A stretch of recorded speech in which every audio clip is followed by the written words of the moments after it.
Good morning to all. Myself Shankar Manose. Today we are going to see the next part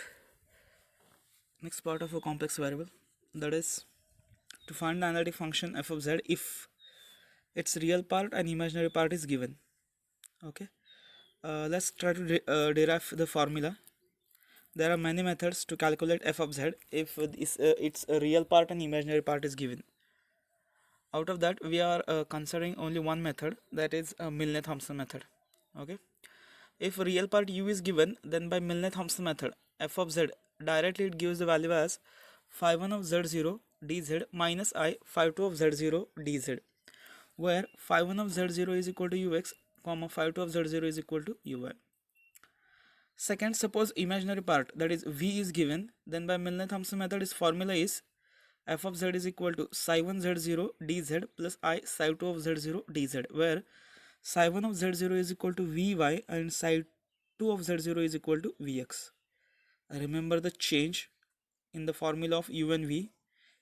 In u, middle sign is minus and first term psi1 is ux and psi2 is uy, but in v the first term is vy and second term is vx. Psi1 is vx and psi2 is vy and psi2 is vx. That's why I have changed the formulas, changed the symbols phi1 and psi1. For v we are considering psi1 psi, and for u we are considering phi.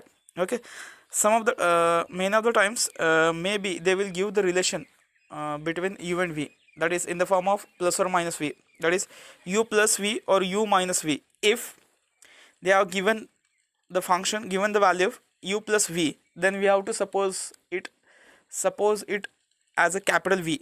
So formula will be as same like v, just we have to attach 1 plus v, 1 plus I. The formula will be, if u plus v is given, first we have to suppose u plus v is equal to capital V, and the formula will be 1 plus I f of z is equal to psi1 of z0 dz plus I psi2 of z0 dz. Same observation, capital Vy, capital Vx comes, as we have considered u plus v is equal to capital V. Same result like v, just 1 plus I, we have to multiply the f of z by 1 plus I. Same, suppose u minus v is given, then we have to suppose it capital U, and the formula will be as same as it is like a u, just we have to multiply the f of z by 1 plus I, that is 1 plus I f of z is equal to integration psi1 of z0 dz minus I psi2 of z0 dz, where psi1 of z0 dz, phi1 of z0 is equal to capital Ux and psi2 of z0 is equal to capital Uy. Okay, let's start now examples. First we will see examples on the real part. Find the analytic function of z if its real part is. Two examples I have considered, u is equal to e raised to x cos y, and second one is u is equal to e raised to x cos y minus y sin y. Let's consider one by one. First, u is equal to e raised to x cos y.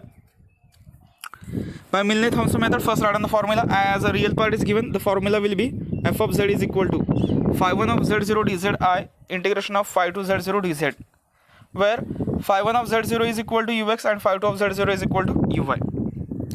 Write on u, that is u is equal to e raised to x cos y. Okay. Next, try to find out its derivative. Ux e raised to x cos y, that is phi1 of z0 is equal to e raised to z cos 0, therefore it is e raised to z. Uy is equal to derivative of cos, uy means partial derivative of u with respect to y, treating x as a constant, so e raised to x as it is, derivative of cos y will be minus sin y. Phi2 of z0 e raised to z sin 0, sin 0 is 0, therefore value will be 0. Just we have found phi1 of z0 is e raised to z, phi2 is equal to 0. Put these values in equation 1, so that f of z is equal to integration of e raised to z, integration e raised to z dz minus I integration of 0 dz. F of z is equal to e raised to z dz. F of z is equal to integration of e raised to z, as we all know.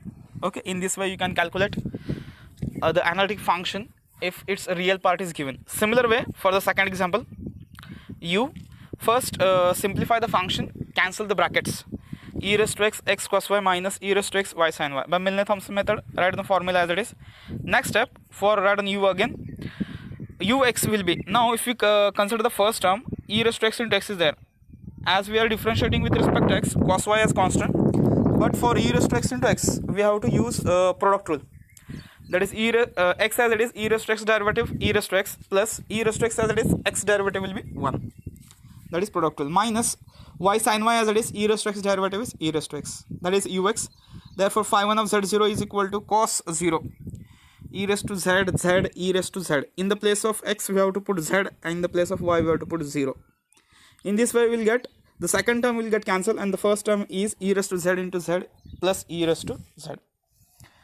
Next uy, similarly we can differentiate uy and put the values, so that we will get phi 2 of z0 is equal to 0. Therefore equation 1 becomes, put all these values.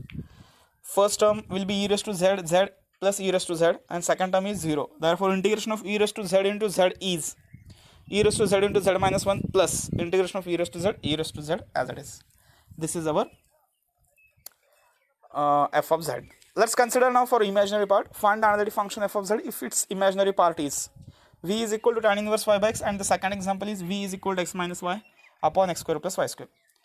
Let's start. V is equal to tan inverse y by x. By Milne-Thomson method, formula is f of z is equal to integration of psi 1 z0 dz plus, because v is the imaginary part, I integration of psi 2 z0 dz. Psi 1 is equal to, we have considered psi 1 of z0 is nothing but vy, and psi 2 of z0 is nothing but vx. V is equal to tan inverse y by x, differentiate with respect to x. Now vx, tan inverse derivative 1 upon 1 plus y by x square into dou by dou x of y by x. We are differentiating with respect to x, means y we can separate, and 1 upon x remains, and derivative of 1 upon x is minus 1 upon x square, so that after simplifying x square get cancel, minus y upon y square plus x square remains. Vx is our psi 2, therefore psi 2 of z0 is equal to, if you put y is equal to 0 and x is equal to z, we will get 0, as the numerator is 0.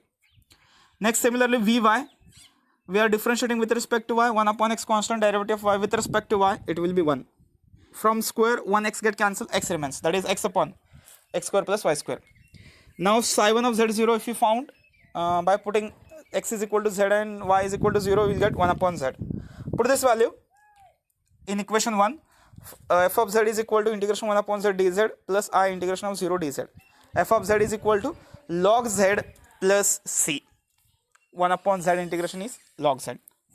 Similar way, go for the second example.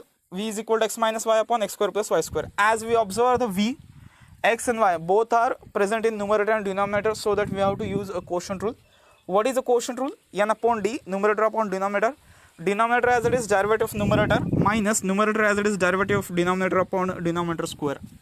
Result. By Milne-Thomson method, write the formula vy vx, that is psi 1 z0 and psi 2 z0, x minus y. First, what is the formula? Keep denominator, means x square plus y square as it is, derivative of x minus y with respect to x, treating y as a constant, that is 1 minus 0 means 1, minus numerator as it is x minus y, x square plus y square derivative is 2x plus y square derivative 0 upon denominator square, x square plus y square bracket square. Vx is nothing but psi 2 of z0 is equal to z square plus 0 z minus 0 2z upon z square plus 0 bracket square, z square minus 2 z square upon z raised to 4, that is minus 1 upon z square.